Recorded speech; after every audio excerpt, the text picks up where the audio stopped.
Innal hamdalillah nahmaduhu wa nasta'inuhu wa nastaghfiruh wa na'udzu billahi min sururi anfusina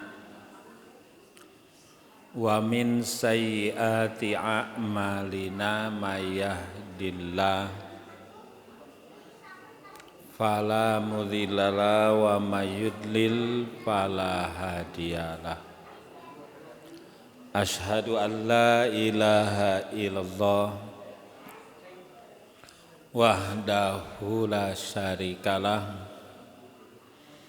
wa asyhadu anna Muhammadan abduhu wa rasuluh alladzi la nabiyya ba'dah amma ba'du. Para ibu bapak yang dimuliakan Allah Subhanahu wa ta'ala, alhamdulillah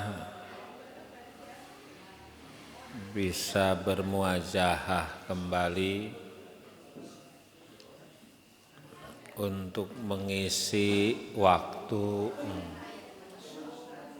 kehidupan, kesempatan yang Allah berikan untuk mencari ilmu, dan ilmu yang wajib pertama kali kita pelajari, kita amalkan, yaitu ilmunya Allah. Karena hidup kita kesempatan yang Allah berikan, nikmat, kita tinggal, semuanya kembali pada Allah.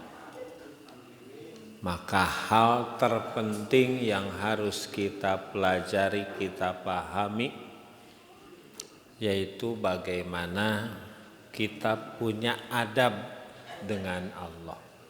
Minggu kemarin disampaikan al-adab ma'allah.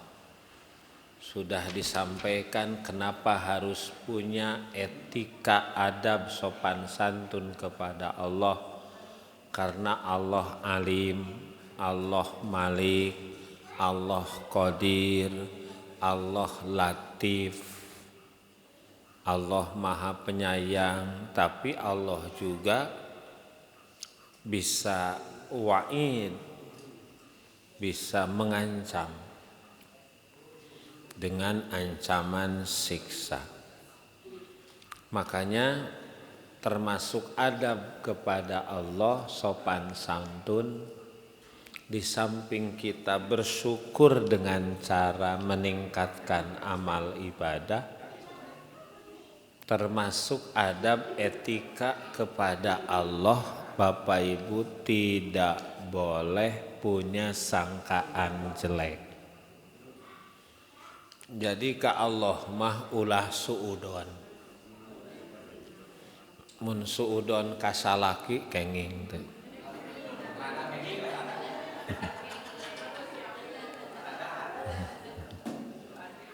Di WA teu ngajawab, di telepon teu diangkat. Komo video call mah ya. Kamana? Tuh Pak, suudon dengan manusia saja tidak boleh. Curiga boleh, tapi su jelek don sangkaan. Ya ayyuhalladzina amanu stanibu katsiran minad dhanni inna ba'dad dhanni its. Dalam surat Hujurat ayat 12, hei orang yang beriman, jauhi dari banyak prasangka. Karena kebanyakan prasangka itu dosa. Kalau orang banyak prasangka, wala tajassasu, tajasus. Tajasus teh naon, Pak? Ngintei. Mata. Lamun geus curiga pasti geus buruk sangka pasti mata. Kadituna wala yagtab ba'dukum ba'du, ngagibah. Gitu. Ya, itu kepada manusia. Bagaimana kalau suudon kepada Allah? Padahal kan Allah itu tadi punya sifat-sifat yang baik. Nggak mungkin Allah punya sikap yang jelek kepada makhluk. Innallaha la yadlimu mithqala. Allah tidak mungkin mendolim makhluk sedikit pun, walaupun sebesar biji sawi. Makanya kalau orang melakukan kebaikan, maka dia akan dapati balasan kebaikan. Kalau melakukan kejelekan, maka dia akan menerima balasan kejelekan. Dan Allah tidak pernah mendolim sedikit pun.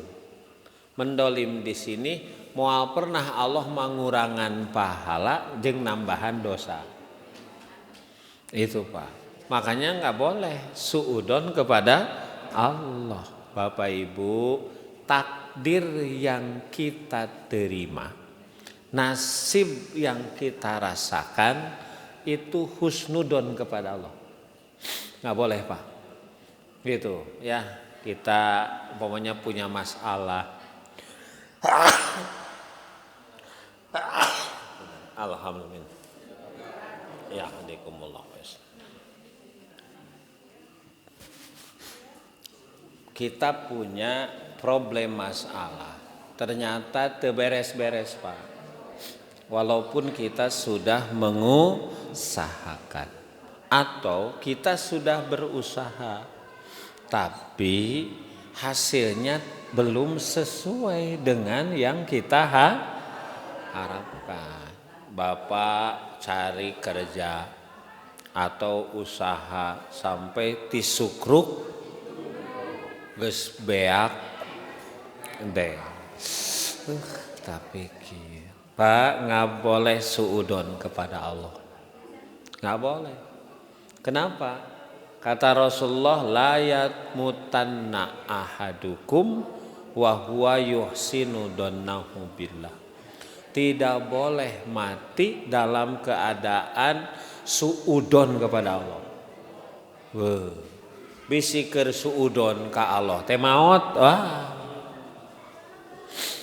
Padahal Allah mah tidak pernah mendolim hamba. Kalau ada masalah, ada musibah, ada sesuatu yang tidak kita harapkan terjadi pada kita, terjadi cek Allah eta teh karena dosamu.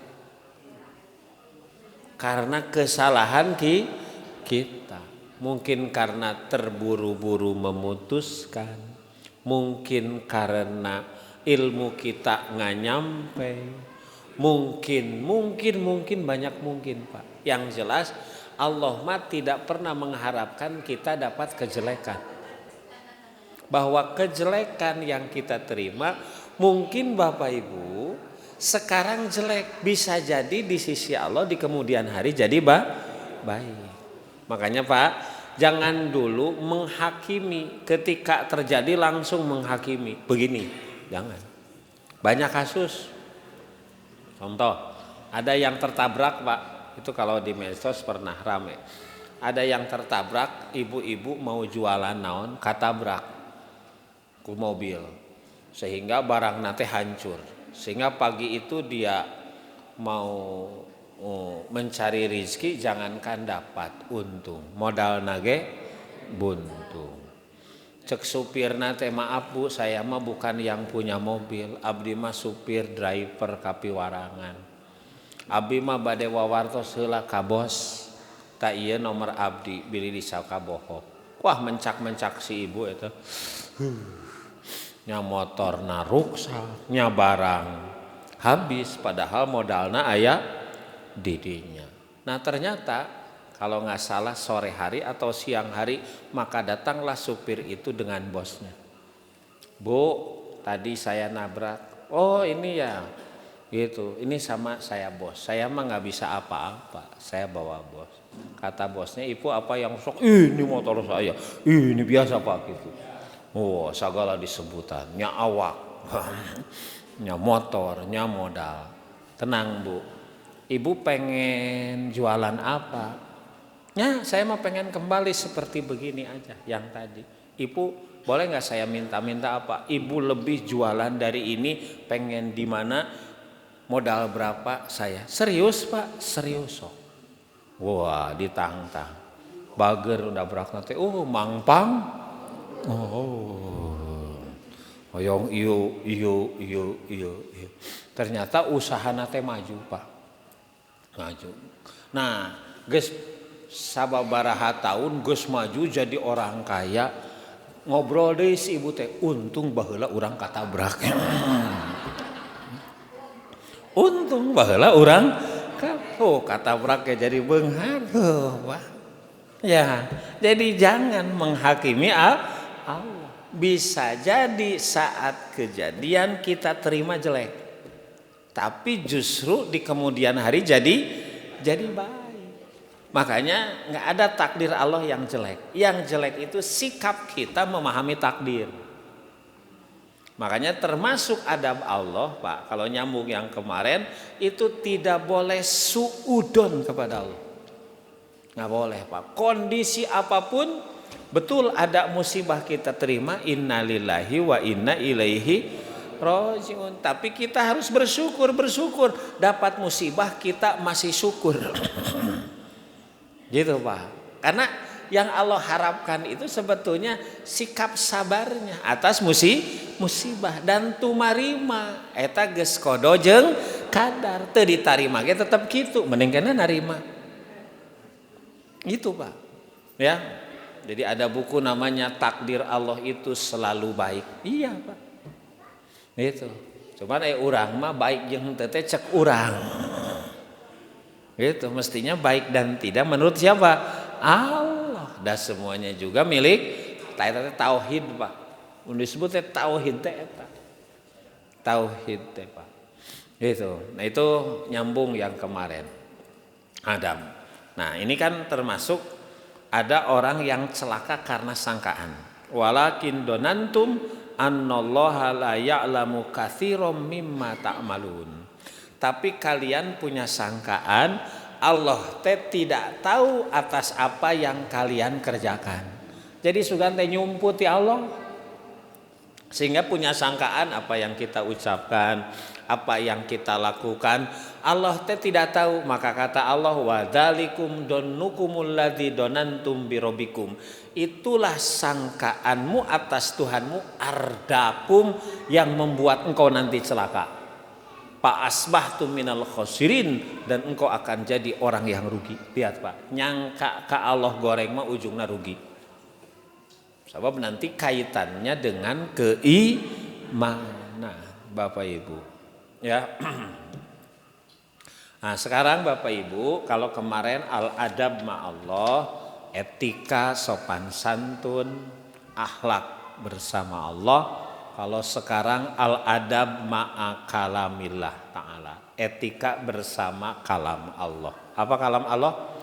Quran pak. Jadi jeung Quran ge ada adabnya, ada sopan santun. Yu'minul muslimu biqudsiyati kalamillah. Orang mukmin meyakini bahwa kalam Allah itu kudus. Naon pak kudus teh? Suci. Suci. Gitu. Suci kalam Allah. Makanya disusuhun. Iya, itu menggambarkan kesucian pak. Terlepas nanti tafsirnya. Dan mulia. Dan dia sangat memiliki keutamaan ala sairil kalam. Di samping seluruh ucapan. Tidak ada ucapan yang paling mulia, paling utama, dan paling suci kecuali kalamullah. Kalamullah itu apa? Quran. Kenapa? Wa annal Qur'anal karima, karena Quran kalamullah, itu firman Allah, alladzi la ya'tihil batil, yang isinya tidak ada kebatilan. Isi Quran itu tidak ada yang batil. Batil itu apa? Batal. Batal teh naon? Salah. Gitu. Nggak ada yang salah, Pak. Jangankan dari sisi konten, isi, dari sisi kalimat, dari sisi huruf apapun nggak ada yang salah. Pak. Makanya nanti padilah baca Quran mah, membaca satu huruf saja pahalanya 10. Huruf ukurannya, Pak. Makanya kesalahan Quran jangan berbicara kesalahan isi. Jangan berbicara kesalahan kalimat. Jangan berbicara kesalahan huruf, susunan kata. Pak, huruf sekalipun nggak ada yang salah. Suci, mulia semuanya. Bapak Ibu sekalian, makanya mangkola bihi sodako. Nah ini Pak, kenapa harus dengan Quran? Barang siapa yang berkata memakai Quran, maka perkataannya pasti benar. Makanya beres baca Quran, sodaqallahul maha benar. Kalau ngomong pakai Quran pasti benar, Pak. Gitu. Waman hakama bihi adalah, barang siapa yang berhukum memutuskan perkara dengan Quran pasti adil. Ngomong pasti benar, berhukum pasti adil. Wala yasrimannakum syana'anu qaumin ala alla ta'dilu i'dilu huwa aqrabu littaqwa. Itu adil, Pak. Gitu. Hebat, Bu, kalau ngomong pasti benar. Kalau memutuskan pasti adil. Bahkan hidup itu antara ngomong dan keputusan. Betul nggak? Antara ngobrol dan keputusan. Leres tuh. Ibu badai ka mana? Ngobrol itu bisa benar bisa bohong loh. Leres tuh. Ari bapak aya teu wartoskeun teu aya. Saur bapak mun aya nu naroskeun wartoskeun teu aya. Budakna jujur, Pak. Nah, ya. Dan hidup itu antara ngobrol dan memberi keputusan. Ayeuna teh aya waktu tos magrib teh ka mana? Itu keputusan, Pak. Nu hiji aya ngajak ngamain, ngajak jalan-jalan, ngajak nonton, ngajak ngaji. Maka pilihan apapun keputusan. Jangan dianggap keputusan itu hanya presiden, hanya pejabat. Bukan, Pak. Setiap saat hidup kita itu memerlukan sok ibu ka warung eta teh mutuskeun cabe dicagap cengek bisa. Nah, ini keputusan, Pak. Kan jelas kalau dengan Quran orang memutuskan pasti adil. Adil, Pak. Adil matakwa. Wa anna ahlahu hum ahlul Quran wa khasimuhu, Bu. Gitu, ahli Quran mah eta teh keluarga Allah. Wah, Pak. Gitu, dianggap keluarga istana wae resep. Asal ulah waka keluarga astana betah kan. Oh, Pak, ini keluarga Allah. Bapak Ibu sekalian. Wal mutamassikuna bihi najuna faizun. Barang siapa yang berpegang dengan Quran, dipastikan dia berbahagia dan beruntung. Siapa yang berpegang dengan Quran. Makanya Allah menggambarkan Bapak Ibu sekalian di mana Allah menurunkan Quran, wa may ya'tasim bihi, barang siapa yang berpegang teguh kepada Quran dan beriman, pasanutihim ajron azima, Allah berikan ganjaran yang besar. Wal mu'raduna anhu halka khosirun, yang berpaling dari Quran dipastikan celaka dan rugi. Jadi Bapak Ibu, ini Quran. Ya. Jadi karena Quran itu demikian mulia, demikian suci, bahwa Quran itu adalah menyelamatkan, maka selayaknya kita punya adab terhadap Quran, Bapak Ibu.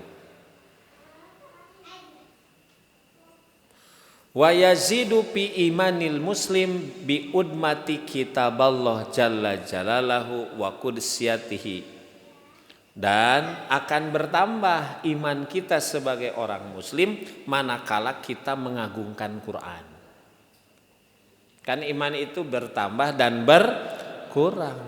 Kalau orang bergaul dengan Quran, sehari-harinya adalah Quran, termasuk keluarga Allah, keluarga Quran, imannya bertambah. Jadi dicas teh kunaon? Ku Quran. Makanya ahli Quran itu, Bapak Ibu sekalian, itu adalah Quran nanti kalau kita menjadi ahli Quran, Quran yang akan memberikan syafaat.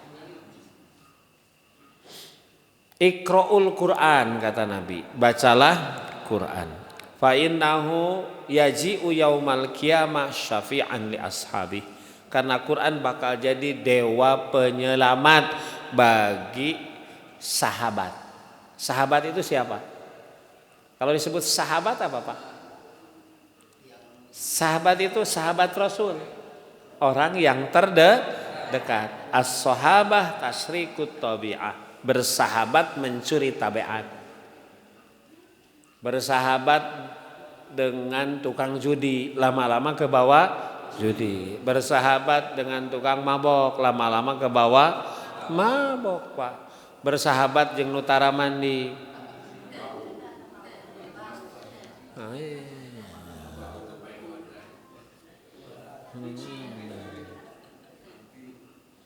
Pak, aya saurang nu budug jeung salapan urang nu sehat. Mana nu bakal kapangaruhan?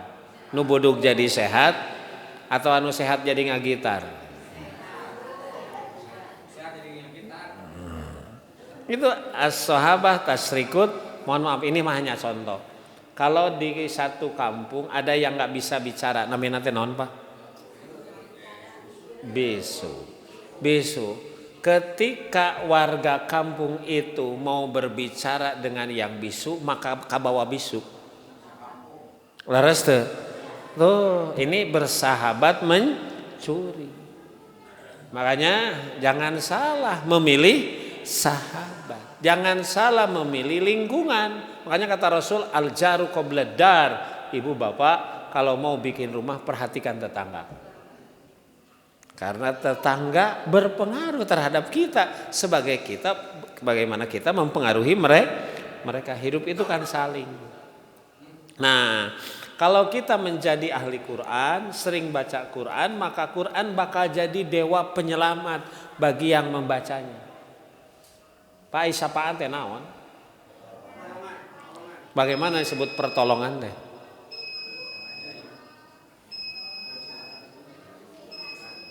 Pernah digambarkan Pak.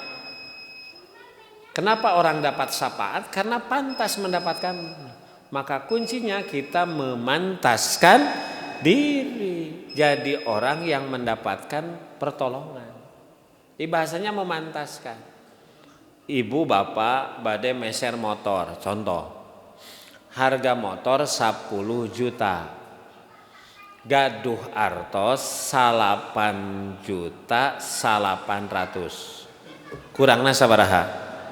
100.000. Boga duit 100.000 kunaon? Itu aya motor murah, hargana di pasaran mah 12 juta. Ieu mah 10 juta tapi kudu ayeuna. Saya boga 8 juta 800 kurang 100 sok ek nginjem ek menta terserah lah. Pokoknya mah kapimilik heula. Tah 100.000 tah eta ngaranna syafaat. Syafaat teh nambah kakurangan. Nambah kakurangan. Tapi kalau punyanya 100.000 kurangna 8 juta syafaat sanes Bu Jadi mual ujung-ujung jalman nutara salat mah disapaatan mah. Nutara puasa mah disapaatan. Nu sok ibadah tapi masih kena kurang. Nah, siga murid lah kalau di sekolah mah Pak. Ya teh sekolah rajin, PR dikerjakeun taat ngan memang da si ieu mah kemampuanna sakieu urang sapaatan we lah. Ari sakola tara PR tara dikerjakeun datang ka sakola Charles ari ngencar ngareles. Ngan ngalanggar we di sapaatan moal nu kitu. Moal. Jadi syafaat itu adalah nambah kekurangan. Lihat, ini yang sering baca Quran. Yaitu Quran akan jadi syafaat karena di dunia dia jadi ahli Quran.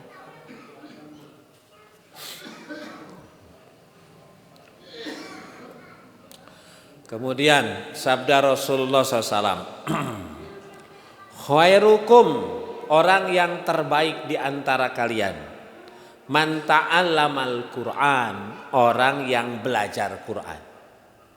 Disebut Pak orang terbaik itu yang mau belajar Quran, baik belajar tajwidnya, belajar makhraj. Kalau sekarang mah namanya belajar tahsin, nanti belajar terjemah, belajar maksud, belajar tafsir. Khairukum, orang yang terbaik, man ta'allamal Qur'an, orang yang belajar Quran.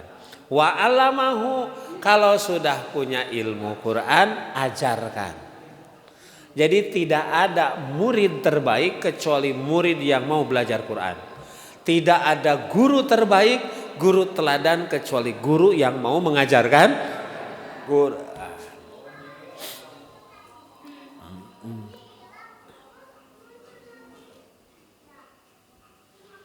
Kemudian ada sabda Nabi yang lain, ahlul Quran ahlullah wa khosimuhu. Ya, ahli Quran itu keluarga Allah.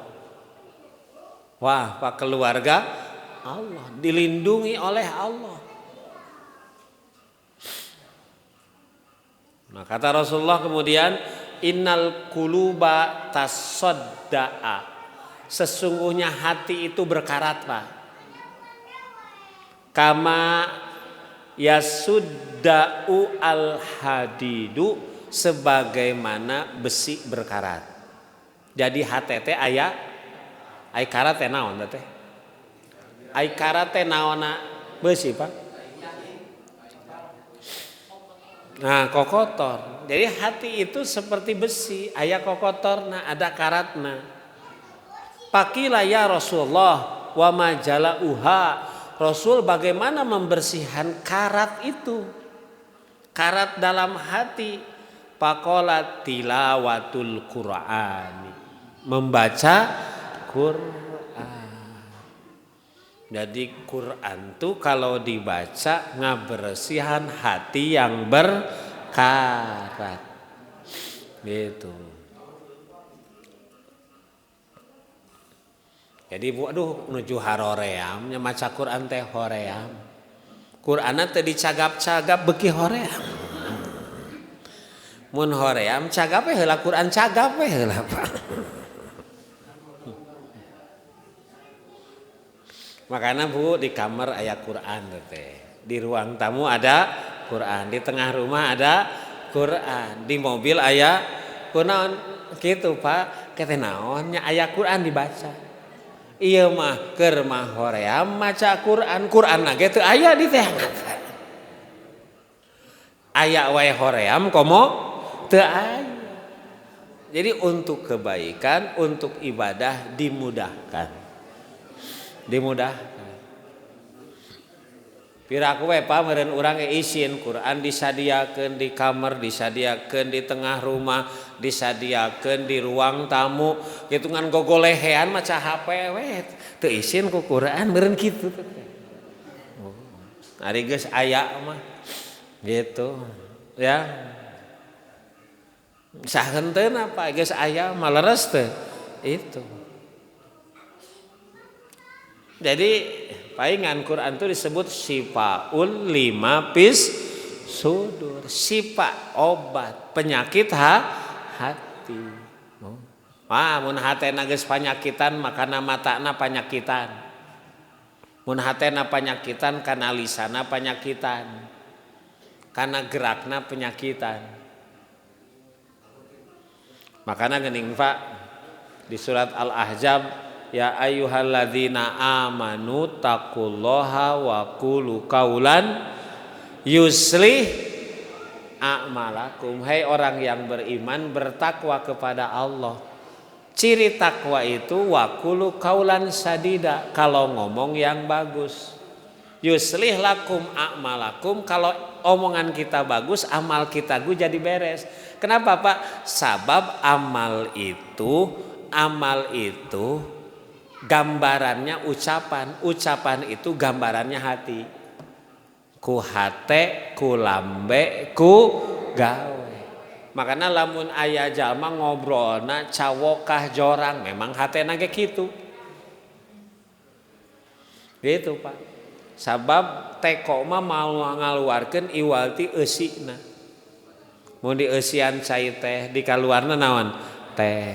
Di eusian cai asak herang keluar cai asak, di eusian cai kopi keluar cai kopi. Nah gitu Pak, diri kita juga.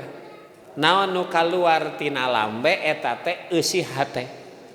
Naon nu dipigawe eta teh eusi hate. Bapak Ibu sekalian. Ya. Nah, makanya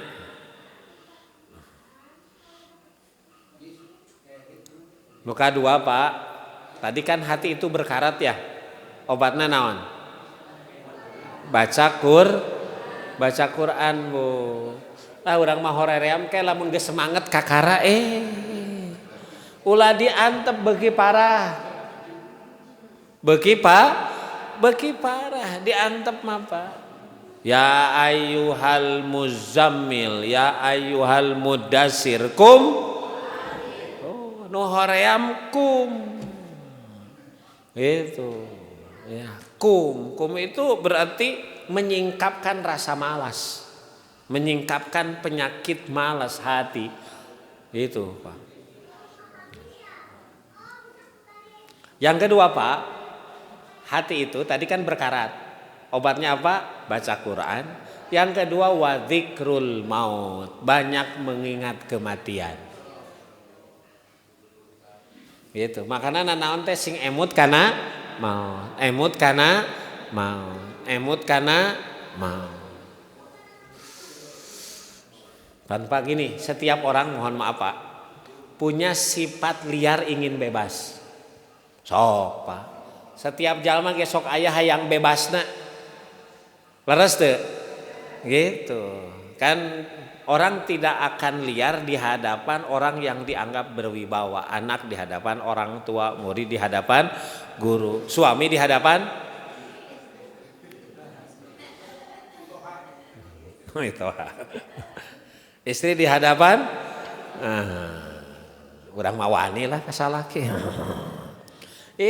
Pak, nanti kalau dia di tempat tertentu yang tidak ada siapapun maka sifat liarnya muncul. Makanya hakikat orang mah nanti ketahuan di tempat yang bebas dianggap dari orang yang berwibawa. Itu ya. Itu Pak. Nah Pak, kalau kita selalu ingat mati, ingin liar, ingin bebas, ingin ngalajur nafsu ngumbar amarah teh karem eta teh. Bisi maot. Makanya tidak ada nasihat terbaik Bapak Ibu kecuali menasehati bahwa kita akan mati. Aksiru dzikra hadimil ladzat, perbanyak mengingat sesuatu yang dapat memutuskan kelezatan hidup. Apa? Mati. Itu Pak nasihat terbaik itu mati. Ya. Bapak Ibu. Ya, makanya yang disebut orang pintar apa? Yang disebut orang pintar apa?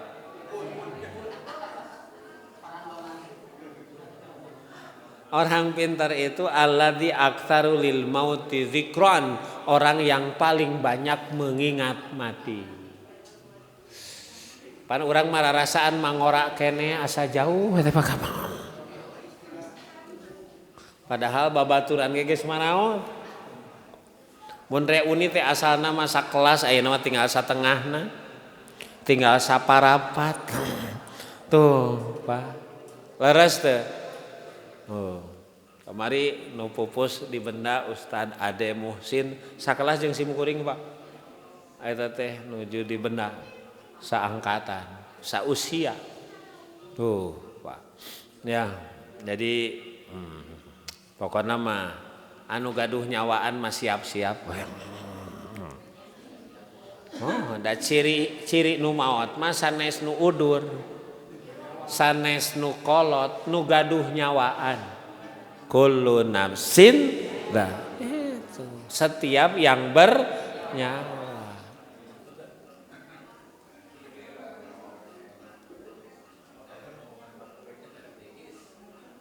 Lihat Pak, bahwa Quran itu ternyata benar obat hati gini. Cek Mang Opik, obat hati. Yang pertama apa? Baca Quran. Ini ternyata pernah ada kasus di zaman Nabi, ada musuh Nabi yang paling membenci Nabi datang kepada Nabi, ya, coba gitu, bari keheul gitu, datang kepada Nabi, ya Muhammad iqra alayyal Quran, coba bacakeun Quran Muhammad. Maka Nabi membacakan innallaha ya'muru bil adli wal ihsan wa idza'i dzil qurba wa yanha 'anil fahsya'i wal munkar wal baghi. Iraha sok dibacakeun eta Pak.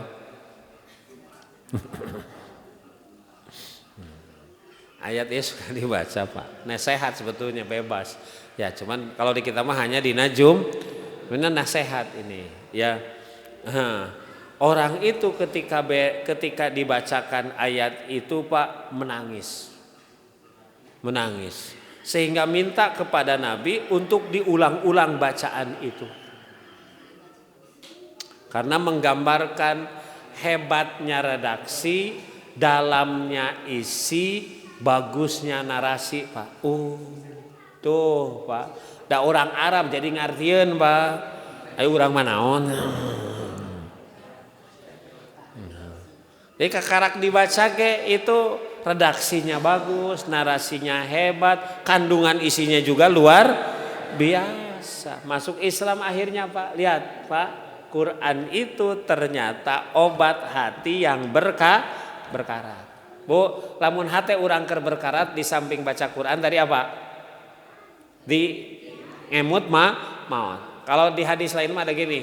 Ada sahabat yang datang kepada Rasulullah, dia mengadukan tentang hatinya yang keras. Rasul hati abi teh keur heuras ieu teh. Ieu teh. Bu, bagus enggak? Bagus enggak? Bagus. Kan kita mah Pak baru sadar punya penyakit teh eta teh penyakit fisik, sumping ka dokter kunaon? Abi mah flu wae. Abi mah nyeri waos. Tuh, teu bisa sare abi mah. Itu penyakit fisik, tapi aya teu nu gaduh penyakit hate datang ka dokter. Datang ka kiai, datang ka ulama. Punten Pak Kiai abi teh raraosan ieu teh asa gaduh penyakit hasud. Manawi gaduh resepna. Atawa ibu bapak ngalongok ka jalma yang punya penyakit hati. Punten Pak bade ngaralongok ieu teh jemaah masjid aya naon? Saha nu udur pan bapak? Naon? Kasaurnakeun bapak mah gaduh penyakit koret cenah. Walah. Sigana ka dapur Pak mawa bedog. Sebab rata-rata orang yang punya penyakit hati tidak sadar dirinya punya penyakit. Ciri orang takwa itu Bapak Ibu dia sensi. Sensi itu apa? Sensitif. Oh saya teh geuning masih punya penyakit ini, penyakit ini, penyakit ini. Wa imma yang zawannaka syaitun nazgun pasta ya sensi. Abi teh masih boga penyakit sombong geuning tadi ngobrol teh asa sombong ngobrol tadi teh. Itu sensi Pak. Yang begitu bagus. Bagus. yang begitu. Karena penyakit hati itu moal aya nu ngalongok, dilongok oge urang teu ngeunah Pak. Makanya bagusnya kita sendiri yang merasakan bahwa masih punya sifat-sifat yang jelek, Bapak Ibu sekalian.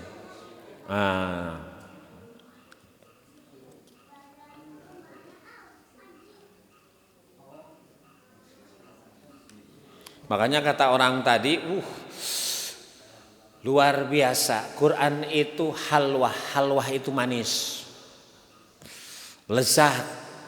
Pak, nggak mungkin ini ucapan manusia, ini pasti zat yang maha yang mengucapkannya. Nikmat Pak. Pan iman itu ada rasa Pak. Iman ada rasa ande. Ayah. Apa rasa iman? Manis.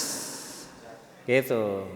Kata Rasulullah, barang siapa yang ingin mendapatkan halawatal iman, manisnya, kunaon Pak manisnya? Sabab kanu amis mah pangresepna. Makanya ada penyakit kencing, teu aya kencing hasem mah. Kencing pahit. Biasanya kanu manis mah berlebihan. Enak Pak gitu. Ya, kanu manis mah sok sanajan hideung ge resep. Hitam manis, dodol tuh. Nah, jadi iman itu ada rasanya manis. Itu siga baca Quran kata orang sahabat tadi nu tadi nama ngamusuhan dibacakeun ayat Quran, nikmat sekali. Bapak Ibu sekalian. Nah, Bapak Ibu apa adab Quran? Nah, ini Pak. Jadi etika bersama Quran secara teknis. Yang pertama Bapak Ibu, ya lamun jeung Quran teh nu kahiji ini kata kitab Minhajul Muslim, ayaqra'a ala akmalil halat min toharotin wa istiqbalil kiblati wa julusin fi adabi wa wiqar. Memang bukan wajib Pak, namanya juga adab. Pak, punten ibu lamun tuang sisi jalan sah teu? Dahar sisi jalan nagog we. Sah teu? Sah, asal duduk pakai tangan kanan. Tapi aya adaban teu? Teu era. Gitu. Secara hukum boleh, tapi secara adab dan etika kurang bagus itu teh.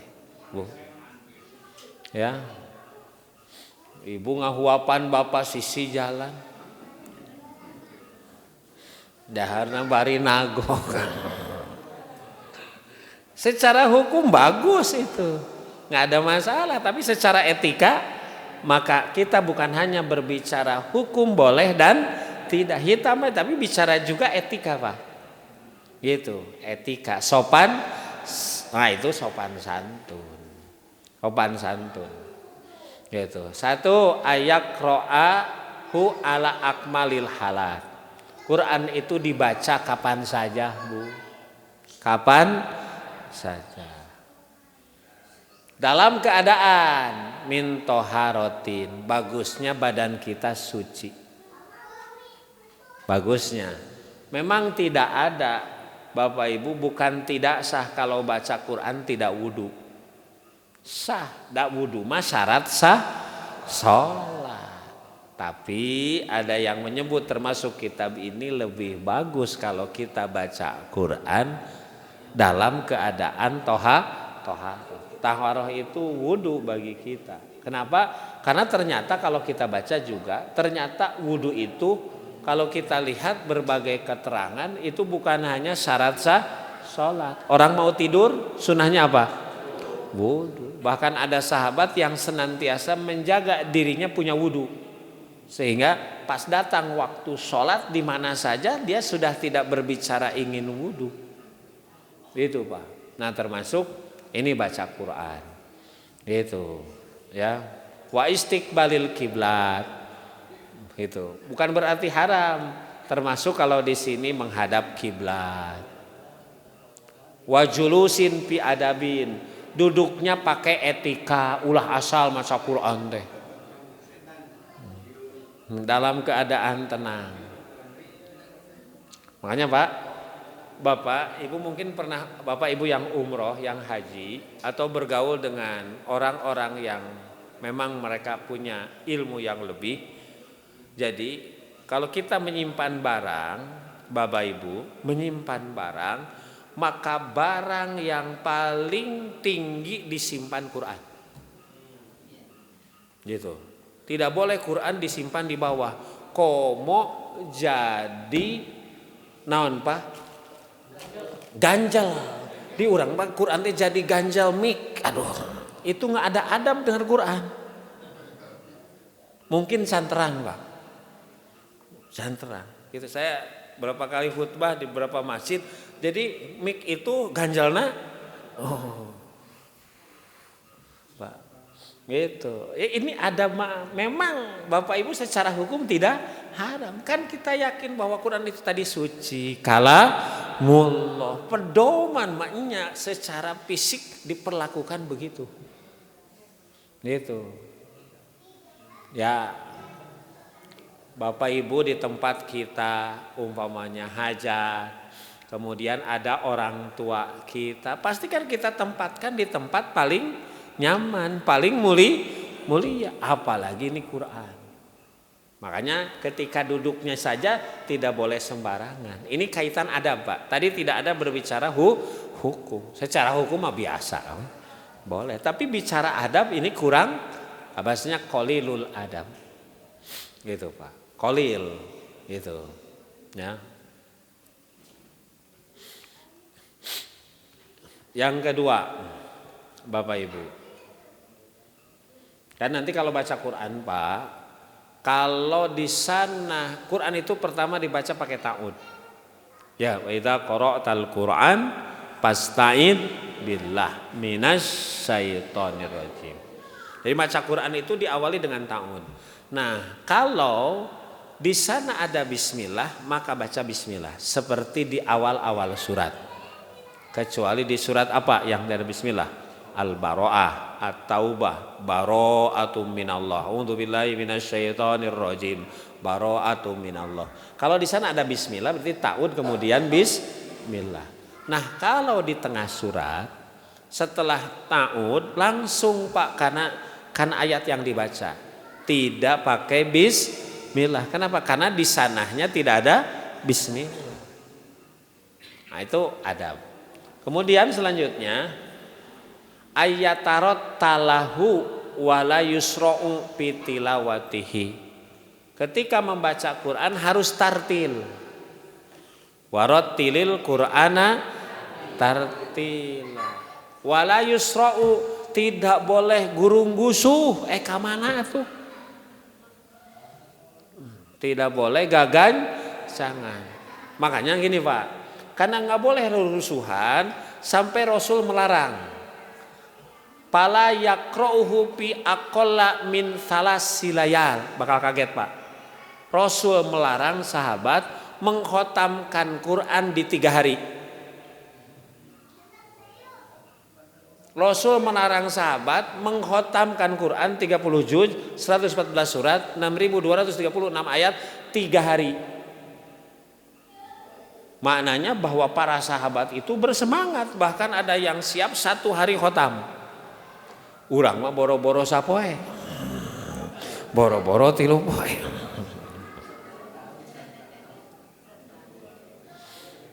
Sabulan ge beres Pak, tapi Ramadan wungkul. Kan sahabat memang Pak semangatnya luar biasa karena ibadah deh. Jadi ada sahabat Rasul saya mah siap terus we gitu. Sabulan, boro-boro sabulan abi mah Rasul gitu. 2 minggu boro-boro 2 minggu, samingguan boro-boro terus we. Nah kata Rasul tidak boleh gitu mengkhotamkan Quran gitu kurang dari 3 hari. Berarti sehari sabar Bu? 10 juz. Sajuz sabaraha menit? 40 kali 10 berarti 4.000 menit. 4.000 menit berarti sabaraha jam?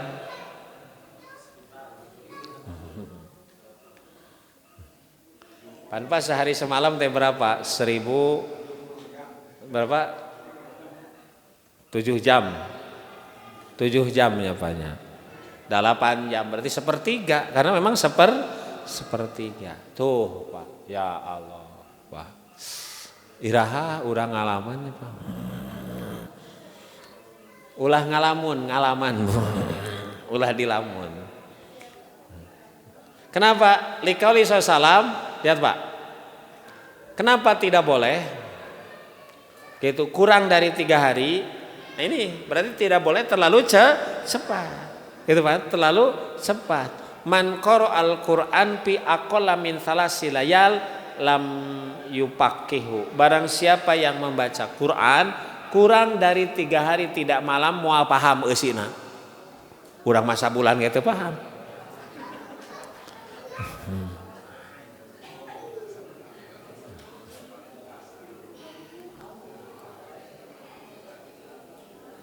Lihat Pak. Wa amara Rasulullah SAW, Rasul menyuruh Abdullah bin Umar radhiyallahu anhuma ayyah tatimal Quran fi kulli sab'in. Nah, Rasul menyuruh Ibnu Umar itu untuk mengkhatamkan Quran setiap 7 hari. Berarti sabaraha Pak? Saminggu sakali, sabulan sabaraha kali? 4 kali. Berarti setahun 40 berarti 48 kali. Ya Allah, kan setahun teh 48 minggu.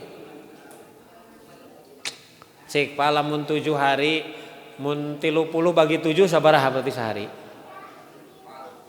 4 juz, Pak.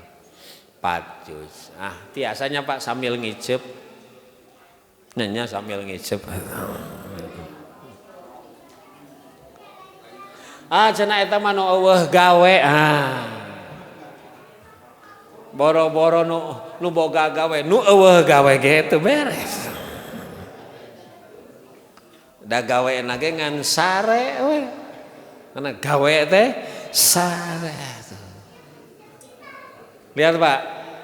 Ternyata bukan hanya Ibnu Umar Pak. Jangan dianggap bahwa itu hanya Ibnu Umar. Lihat. Bapak bakal kaget. Kama kana Abdullah bin Mas'ud. Wa Utsman bin Affan. Siapa Utsman bin Affan? Pengusaha, saha, khalifah. Cik sibuk saha urang jeung manehanana. Utsman bin Affan pengusaha hebat. Dia juga khalifah ketiga. Itu. Wa Zaid bin Thabit radhiyallahu anhum yahtatimunahu fi kulli usbu marradan. Mereka semua menyelesaikan bacaan Quran 1 minggu sekali khotam. Seminggu sekali Pak.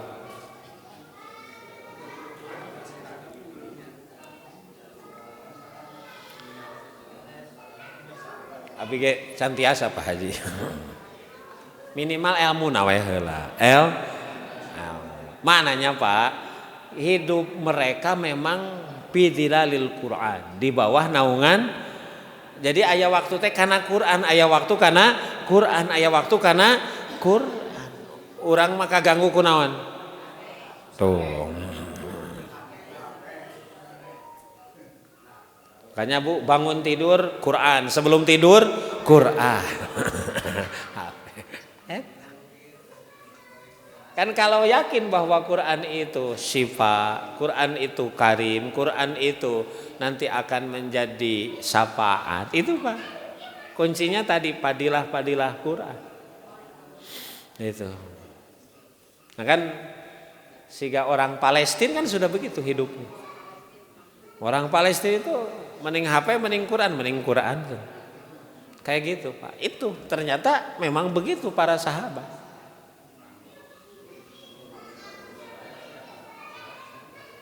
Bahkan Bapak Ibu, wa ayal zimahul khusyu ingda tilawati.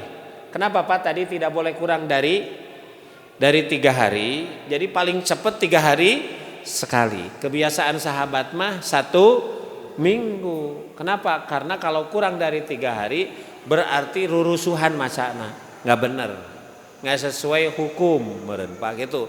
Hukum bacaan di samping pemaknaannya juga tidak gitu ya. Ya urang apa ulah 3 hari, ulah saminggu, sabulan we. Berarti sehari sabarabu sajuz. Sajuz teh sakumaha? Paling lama 50 menit, paling sebentar 30 menit, kalau normalnya 40-45. Dari sehari semalam 24 jam kali 60 1440 menit. Sisakan bukan 1000 menit, bukan 400, ujung nawe 40 menit sajuz. Bu. Jadi lamun kali 1 tahun teh berarti 12 kali khota. Sudah mantep Pak. Eta ge. Nanti kalau sudah begitu trennya taeken. Itu sabulan 2 kali. Trennya naik sedikit-sedikit. Itu Pak. Ya kudu ningkat kan iman mah. Betul kan Pak? Makin dekat ke mati, bekal kita harus makin banyak. Beki dia teh beki caket ka maot katingal itu calon maut wungkul. Naon atuh. Itu. Kan yang akan menyelamatkan sudah Allah berikan ini Pak. Itu ya. Nah, ini mah itu. Urang mah sabulan sakali nyangan Ramadan wungkul. Lumayan cenah tanpa henteu. Lamun rumusna begitu mah lumayan. Nah, Pak. Ya, kemudian Bapak Ibu, wa ayyal tazimul khusu'u inda tilawati. Kade Pak, walaupun baca Quran harus khusyuk membacanya. Harus khusyuk. Wa ayyadharul hazan. Gitu, harus sedih. Wa ayyabki au yatabaki in lam yastathil buka. Bahkan kalau bisa mah menangis. Walaupun gak bisa menangis, siganu nangis. Kenapa? Karena ada sabda Rasul Pak. Ada sabda Rasul dalam hadis riwayat Imam Ibnu Majah, Bapak Ibu, dengan sanad yang sahih, bahwa liqauli Rasulullah, utlul Quran wa abku, bacalah Quran dan hayati sehingga engkau menangis. Fa in lam tabku, kalau engkau nggak bisa menangis, fatabaku, berjuanglah untuk menangis. Maknanya Bapak Ibu dihayati. Si ganung alagu gering Bu dihayati maduh.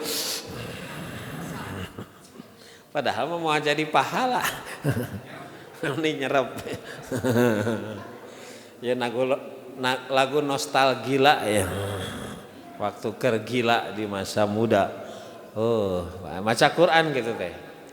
Terus wa ayyusina sautahu, dan dibagus-bagusin suaranya. Zayyinul Quran bi aswatikum, kata Nabi.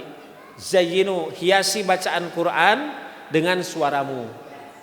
Keluarkan suara terbaik. Laisa minna man lam yataqan nabil Quran. Bukan umat kami yang tidak melagamkan bacaan Quran. Yatagona teh jadi tagoni di urang mah. Melagamkan bacaan Quran. Pak, Allah tidak mengizinkan sesuatu dilagamkan kecuali Quran. Jadi keluarkan suara terbaik, Bapak Ibu sekalian.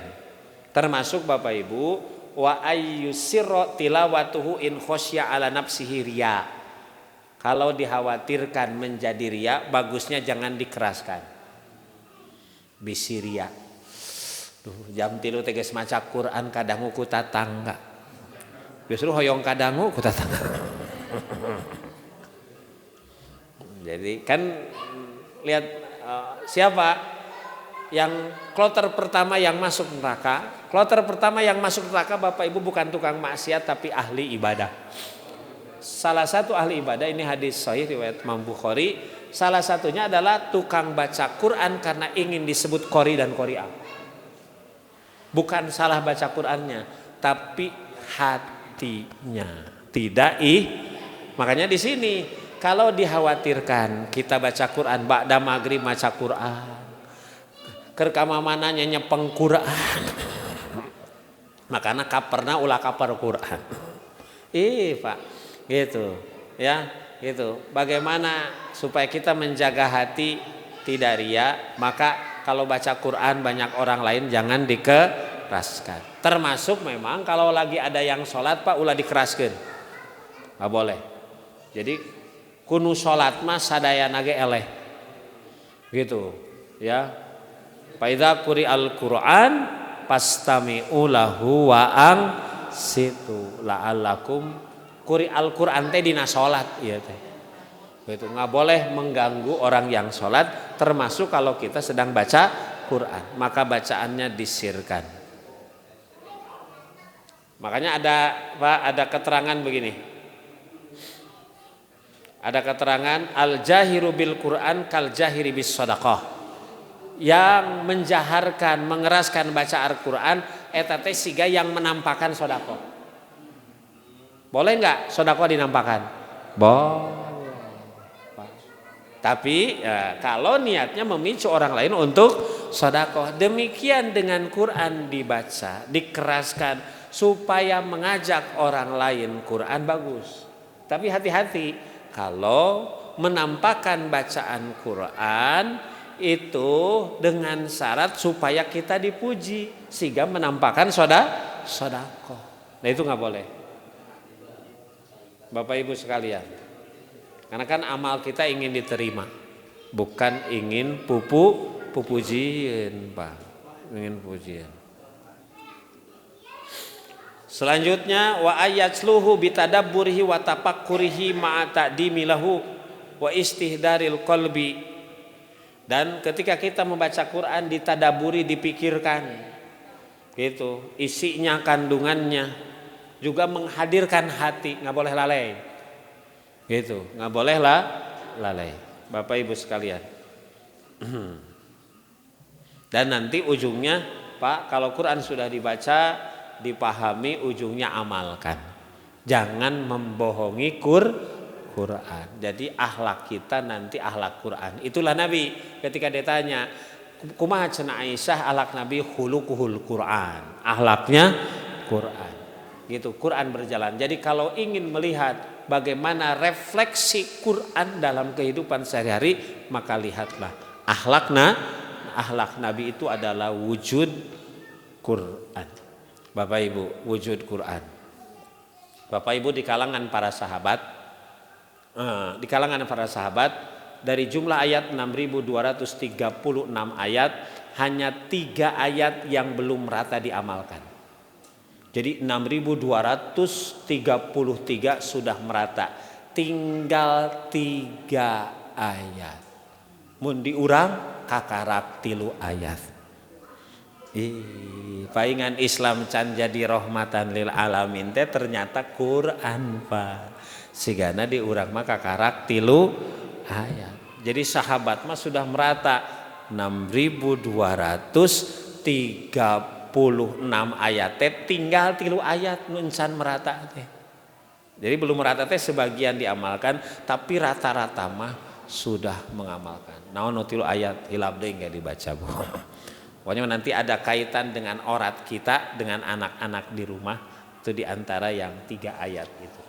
Gitu ya, makanya kalau banyak tidak salah kalau kata Imam Malik, la yasluhu hadhil ummah illa bima saluha awwaluhu.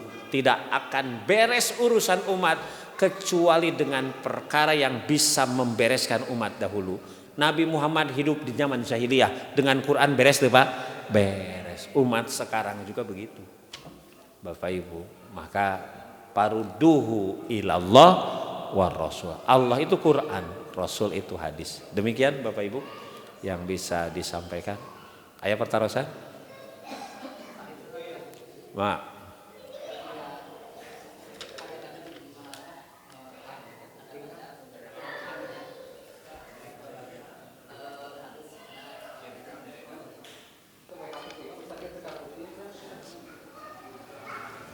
Bismillahirrahmanirrahim. Tadi Pak Ustadz ada adab menyimpan Al-Quran gitu kan. Ya harus intinya Al-Quran di atas benda-benda yang lain. Sedang gimana hukumnya? Banyak tulis-tulisan di buku-buku yang ada di pasar, di warung, di anggo, dipakai bungkus tarasi lauk lah naon eta teh hukumna kumaha gitu. Itu ada tulisan Al-Qur'an. Iya. Itu. Dan kedua tadi dinda itu Ustaz, penyakit hati, karena manusia itu diciptakan Allah dalam keadaan resah, gelisah, mudah putus asa, dan dia cinta dunia takut mati, yaitu Allahan gitu kan. Nah, cara mengobatinya karena Al-Qur'an sebagai sifa, sebagai obat, ada khususnya surat yang harus dibaca gitu di dalam Al-Qur'an gitu Ustaz. Bapak Ibu bagus. Tadi Quran itu suci. Nah sekarang banyak tulisan-tulisan Quran dijadikan bungkus. Bagaimana hukumnya? Nah Bapak Ibu, memang di zaman Nabi Quran itu Bapak Ibu adanya di kepala para sahabat. Di kepala para sahabat. Memang awalnya ada di pelapah korma. Jadi wahyu turun di pelapah korma di Natulang. Nanti di masa Utsman itu makanya mushaf sekarang itu disebut mushaf Utsmani karena dibukukan di masa Utsman. Gitu ya. Gitu. Jadi untuk mempermudah gitu. Jadi di kalangan sahabat memang harapal Quran rata-rata Pak. Gitu, harapal Quran. Nah, Bapak Ibu, kalau memang sengaja tahu ini adab Pak. Kalau disebut haram mungkin harus tadi ada dalil. Ya, adab kalau ada mah bagusnya ada yang menjelaskan diduruk we. Kalau itu nanti ada Quran-Quran yang berserakan. Siga nu sararoeh geuning Bu. Dijadikeun piraku bungkus bala-bala. Piraku di kieu-kieu di alung-alung. Udah, bagus nama kumpulkan kemudian diduruk. Diduruk dalam arti bahwa itu cara yang kita anggap beradab untuk Quran gitu daripada gitu kan akhirnya gitu yang terkesan menghinakan tidak berbeda antara Quran dengan tulisan yang lain Pak gitu. Nah yang kedua kaitan sih Pak, adakah ayat yang khusus dibaca ketika hati kita bermasalah Pak? Nah jadi Bapak Ibu kan Quran itu dibaca itu disebut Quran teh naon gerak. Jadi, kalau kita baca umpamanya dalam ulumul Quran, definisi Quran itu kitabullah al-munazzalu ala nabiyhi biwasitati Jibril alaihissalam al-muta'abbad bitilawati. Yang disebut Quran itu adalah firman Allah yang turun kepada Nabi Muhammad melalui malaikat Jibril al-muta'abbad bitilawati yang menjadi ibadah kalau dibaca. Menjadi ibadah, Pak. Nah, adakah ayat surat khusus? Tidak ada, Pak. Tidak ada. Dari mulai Fatihah sampai Anas kalau dibaca jadi ibadah itu juga jadi sifat. Kecuali gini, Bapak punya kebutuhan tertentu gitu. Nah di kebutuhan itu biasanya Quran menjadi solusi, menjadi jawaban, menjadi sifat di sana mencari. Tapi kalau kita lagi gundah gulana, pokoknya gitu ya. Ya ada masalah surat apa yang dibaca mangga surat apapun ayat apapun insya Allah dengan ayat Qurannya itu jadi sifat. Jadi dengan ayat Quran yang mana saja gitu, tidak ayat tertentu. Memang Bapak Ibu kalau baca kitab-kitab hadis umpamanya ada tafsirul Quran, di hadis itu ada tafsir. Di sana memang umpamanya ada padilah ayat dan surat tertentu ada, tapi bukan berarti surat dan ayat yang lain tidak jadi sifat, tidak jadi sifat. Ketika Quran disebut sifaul lima pisudur itu dari Fatihah sampai ayat terakhir. Tapi kalau kita punya kebutuhan tertentu mencari jawaban, maka sifatnya solusinya akan ditemukan di ayat yang kita butuhkan. Umpamanya bagaimana Quran berbicara kalau kita punya masalah, maka kita searching ayat-ayat yang berkait dengan umpamanya solusi masalah, Pak. Itu pasti ditemukan. Itu mah jawaban atas itu. Tapi kalau secara umum ya teh HTT kerkararieu kumahanya. Maca Quran we ibu maca surat naon ayat sabaraha berat asal dibaca kan sok aya kitu nyapanya karohoream mah berat dibaca surat naon ayat berapa saja itu sipa. Itu sipa. Gitu. Kalau lihat hadis mah yang tadi Bapak Ibu ada sahabat yang punya masalah datang kepada Rasul susah punya hati yang sedang gundah gulana. Kata Rasul irhamil yatim. Pikanya budak yatim. Wamsah ra'sahu usapan sirahna bentuknya wa atmim min ta'amika maka berikan makanan dari makanan yang kau makan talinu qalbuka maka hatimu akan lembut wa tudrika hajatuka kebutuhanmu akan tercapai. Jadi kalau ada masalah di samping baca Quran cari anak yatim usapan beri makan hati kita akan lembut bonusnya kebutuhan tercapai. Itu Pak ya. Abi ya cenah budak yatim piatu geus teu aya emak jeung bapak. Yatim mah berakhir ketika kita nikah itu yatim Pak. Bapak Ibu aku lu qouli hadza wa astagfirullah wa lakum rabbana atina fid dunya hasanah wa fil akhirati hasanah wa qina adzabannar wassalamualaikum warahmatullahi wabarakatuh.